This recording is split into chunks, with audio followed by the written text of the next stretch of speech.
अभी ही शुरू कर डालते हैं, अभी कोई ज्यादा इनको परेशान नहीं करे। ही दृश्य आहेत दिल्लीतल्या जंतर मंतरची आपण पाहतोय। अमित ठाकरे मनसेचे अमित ठाकरे जंतर मंतरवर पोहोचलेले आहेत आणि अभिजित दिपके यांच्यासोबत ते चर्चा करतायत।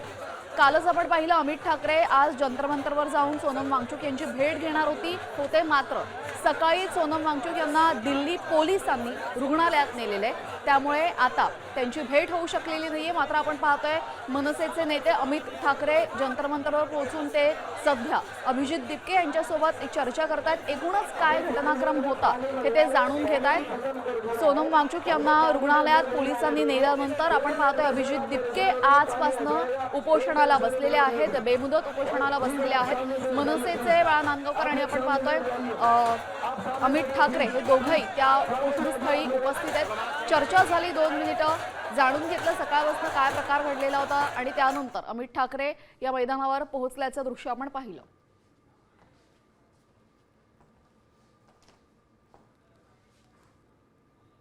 मनसेचे नेते अमित ठाकरे जंतर मंतरवर पोहोचलेले आहेत। आज सकाळीच आपण पाहिलेले सोनम वांगचुक यांना दिल्ली पोलिसांनी रुग्णालयात नेलेले। काल अमित ठाकरे यांनी ही घोषणा केलेली होती की मी जंतर मंतरवर जाणार, वांगचुक यांच्यासोबत चर्चा करणार आणि या संपूर्ण आंदोलनाला पाठिंबा देणार असल्याची भूमिका मनसेने घेतली होती। अमित ठाकरे यांनी या संदर्भात घोषणा केली आणि आज अमित ठाकरे जंतर मंतरवर जाऊन या संपूर्ण आंदोलनाला त्यांनी पाठिंबा दिलेला आहे।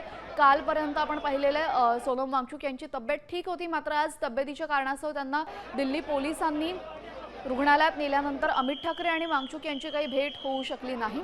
मात्र अभिजित दिपके यांच्यासोबत अमित ठाकरे यांनी चर्चा केलेली आहे। आजपासून अभिजित दिपके सोनम वांगचुक यांच्यानंतर ते अभिजित दिपके स्वतः उपोषणाला बसलेले आहेत, बेमुदत उपोषणाला बसलेले आहेत। जोपर्यंत केंद्रीय शिक्षण मंत्री धर्मेंद्र प्रधान यांचा राजीनामा होत नाही तोपर्यंत हे आंदोलन मागे हटणार नाही असा पवित्रा त्यांनी घेतलेला आहे। एका पद्धतीने उत्तरदायित्व घ्या अशी मागणी या सर्व तरुणांकडून केली जाते आणि त्यासाठी वांगचुक आंदोलनाला बसले होते।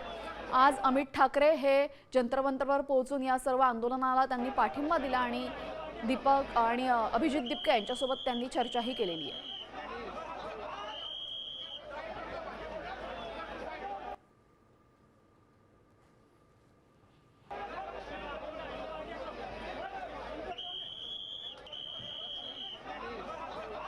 मनसेचे नेते अमित ठाकरे जंतर मंतरवर पोहोचलेले आहेत। काल राज ठाकरे यांनी सुद्धा त्यांचा राग, त्यांचा रोष व्यक्त केलेला आहे। सरकारला कुणाचीही पडलेली नाहीये, सरकारला कुणाचंही म्हणणं ऐकून घ्यायचं नाहीये, ही पूर्णपणे दडपशाही आहे। गेल्या 20 दिवसांपासून जर एखादी व्यक्ती उपोषणाला बसली आहे तर किमान तुम्ही तिथे जाऊन त्यांच्याशी चर्चा तरी करा असं त्यांनी त्यांच्या एक्स पोस्टमधनं लिहिलेलं होतं राज ठाकरे यांनी।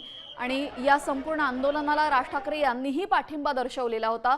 सरकार पाषाण हृदयाचं झालेलं आहे का असा थेट सवाल राज ठाकरे यांनी त्यांच्या ट्विटच्या माध्यमातून विचारलेला होता।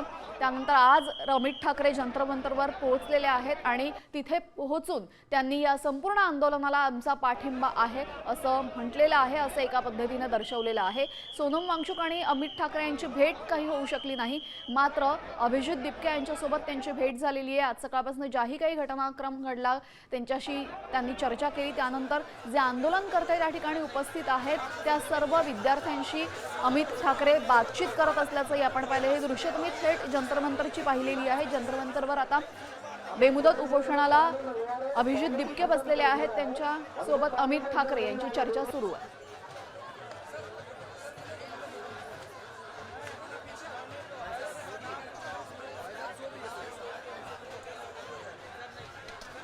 पण पाहतोय मनसे नेते अमित ठाकरे आता जंतर मंतर इथे दाखल झालेले आहेत। सकाळपासूनच तिथे मोठ्या प्रमाणात गोंधळ होताना आपल्याला दिसतोय। सुरुवातीला पोलिसांनी सोनम वांगचुक यांना तिथनं हलवलं आणि रुग्णालयात नेल्याची माहिती आपल्यापर्यंत पोहोचली होती आणि त्यानंतर त्याचाच निषेध म्हणून अभिजित दिपकेंनी स्वतः आता तिथे आंदोलन सुरू केलेलं आहे। तर त्यांची भेट घेण्यासाठी तिथे अमित ठाकरे आता दाखल झालेले आहेत। जंतर मंतर इथे सकाळपासूनच मोठा पोलीस बंदोबस्त तैनात करण्यात आलेला आहे।